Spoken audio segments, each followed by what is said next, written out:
saya Nadine Ayunanda Putri. Halo, saya Wanda Eka Putri. Halo, aku Safa Lelis Bazura. Aku M. Garensa. Aku Immanuel. Aku Yohanes.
Oi, duduk lu. Lagi baca apa sih, Do? Ini loh, lagi baca teks editorial. Editorial itu apa? Editorial itu loh, anak Pak Edi. Bukan, editorial itu tanya aja lah sama Farah. Jadi kalian nggak tahu apa itu teks editorial? Kalian cuma nggak tahu. Kalau begitu, kita simak video berikutnya.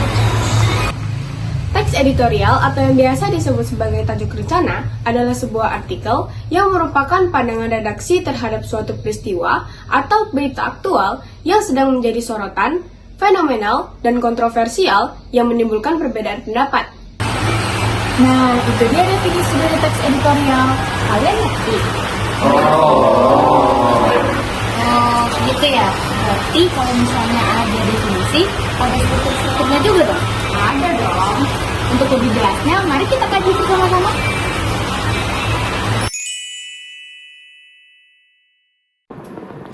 Sekarang kita bahas ciri-ciri teks editorial. Ciri-ciri teks editorial. Yang pertama, teks editorial merupakan topik yang hangat. Yang kedua, aktual dan faktual. Yang ketiga, sistematis dan logis. Dan yang keempat, bersifat opini dan argumentatif. Dan yang kelima, menarik untuk dibaca. Selain ciri-ciri, teks editorial memiliki beberapa sifat. Yang pertama, yang bersifat krusial atau penting dalam tulisan secara berskala, tergantung dengan jenis penerbitan media. Sifat kedua, isinya menyampaikan situasi yang berkembang dalam masyarakat, baik aspek sosial, hukum, politik, ekonomi, kebudayaan, kepemerintahan, dan keragaman. Sifat ketiga, memiliki karakter yang konsisten. Dan yang terakhir, dengan kebijakan media yang disampaikan. Editorial terbagi menjadi 3 jenis, yaitu yang pertama, editorial interpretatif. Editorial ini bertujuan untuk menjelaskan makna isu-isu dari peristiwa yang terjadi dengan menyajikan fakta dan figur. Yang kedua, editorial kontroversi. Editorial ini bertujuan untuk meyakinkan pembaca agar selalu dengan pandangan penulis terkait isu yang dibicarakan. Yang ketiga, editorial penjelas. Editorial ini bertujuan untuk menyajikan masalah atau suatu isu supaya bisa dinilai oleh pembaca. Sekian, terima kasih. Teks editorial memiliki beberapa tipe.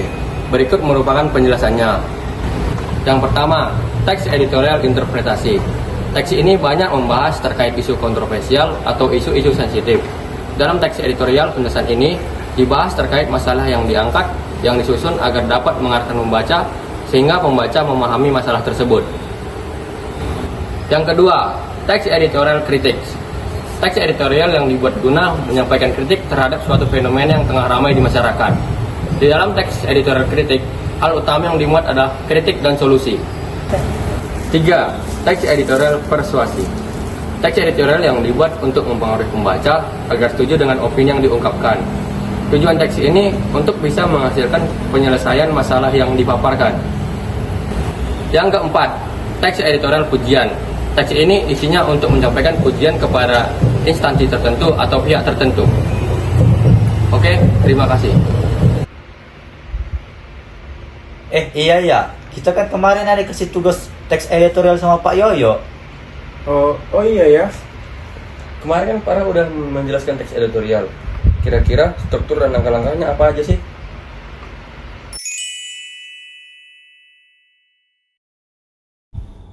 Nah, sekarang kita bahas struktur dari teks editorial.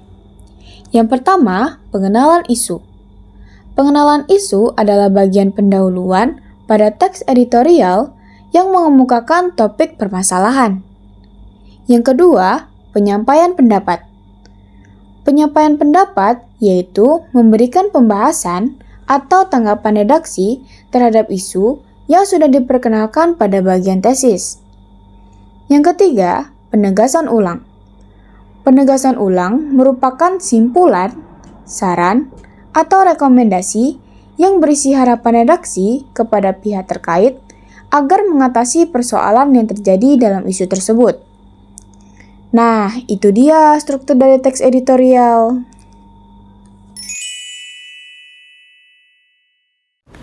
Nah, sekarang kita akan bahas beberapa langkah yang dapat dilakukan untuk membuat teks editorial. Yang pertama, menentukan topik. Pilih topik yang hangat, menarik, dan sedang menjadi perbincangan di masyarakat. Yang kedua, mengumpulkan informasi. Kumpulkan data dan fakta yang mendukung pendapat yang akan disampaikan. Yang ketiga, menyusun argumentasi. Kumpulkan argumentasi pendukung berupa fakta-fakta yang terkait dengan topik yang dipilih.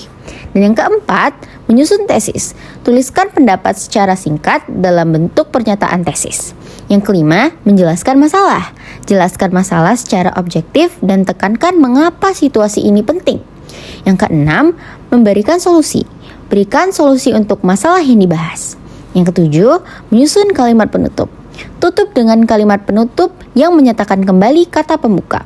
Dan yang terakhir, memeriksa kembali. Periksa kembali hasil tulisan untuk memastikan tidak ada kesalahan ejaan dan tanda baca.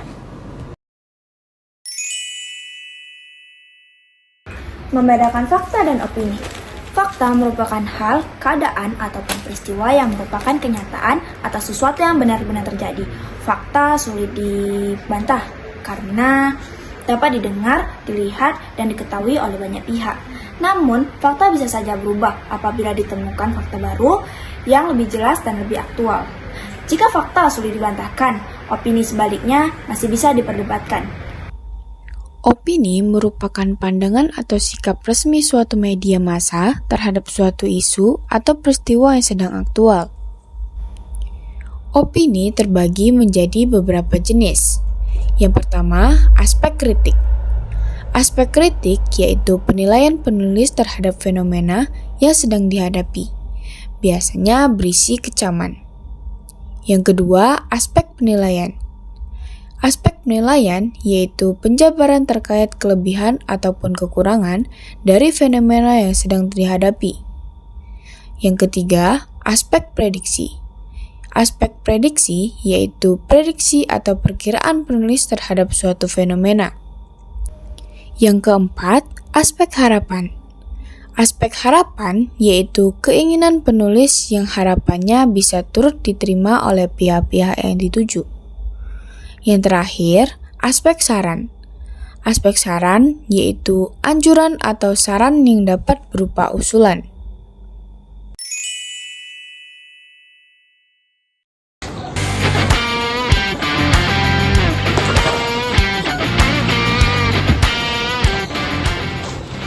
Terima kasih telah menonton video kami. Dadah!